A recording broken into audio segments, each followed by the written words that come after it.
بسم الله الرحمن الرحيم الحمد لله شكر رب العالمين والصلاة والسلام على سيدنا محمد وعلى آله وأصحابه ومن تبعهم بإحسان إلى يوم الدين عشر كان maanta wuxuu ku saabsan yahay laba shaqal inteena baran waxaa koo muhiim ah inaan xasuusano wixii la dhihi jiray shaqal waxaa la dhihi jiray kordhig hoos dhig godniin hadda waa isla iyagii laakiin laba mar la isku qoray af carabi waxaa laba shaqal lagu dhahaa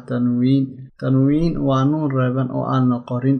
laakiin waa lagu dhawaaqaa caadi ahaan markii lagu dhawaaqayo laba shaqalka xarafka leh shaqalkiisa hore wuxuu noqonaa sidii caadiga ahayd oo kordhig hadduu ahayna a hadduu hoos dhig ahayna i hadduu godniin ahayna u laakiin shaqalka labaad asiga wuxuu isku bedelaa nuun reeban oo qarsan nuunkaas lama qoro laakiin waa lagu dhawaaqaa dhawaqa uu soo raacaa alifkan hadda tusaalaha noo imaaday waxaan u jeednaa in alif uu yahay alifkan ma aha alifkii reebnay aan soo baranay mana aha hamza laakiin waa alif inta badan la socda laba kordhiga haddaan hadda alifkan akhrino wuxuu noqonaa hamza kordhiga nuun reeban an tusaalaha ku xiga haddaan fiirino waa laba hoos dhiga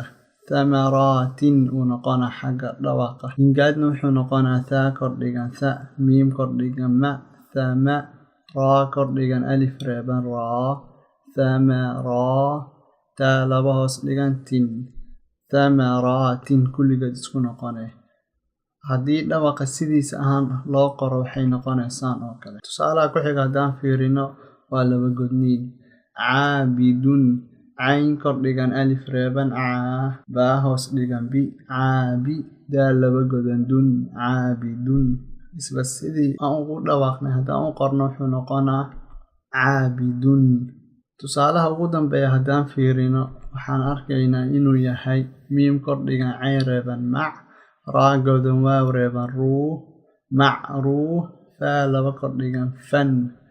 waa hadda waxaa imaaday alifkii kow hadaaya aan soo sheegnay oo la socda laba kordhiga markuu ugu dambeeyo macruufan mar walba waxaa xusid mudan inaan xasuusano in laba kordhiga uu la socdo alif laakiin shaqalada kale uusan la socanin alifkaasna mar walba ma aha mararka qaar waa lama qoro oo waa baran doonaa insha allah guud ahaan cashirkan waxaan ku baranay waxa la dhaho tanwiin ama laba shaqal waa nuun reeban oo aan la qorin laakiin lagu dhawaaqo shaqalka koowaad caadigiisa ayaa loo akhriyaa oo sidii aan u akhrin jirnay kordhiga hoos dhiga godniinka laakiin kan labaad waxaa mar walba u bedelaynaa nuun reeban wassalaamu calaykum waraxmatullaahi wabarakaatuh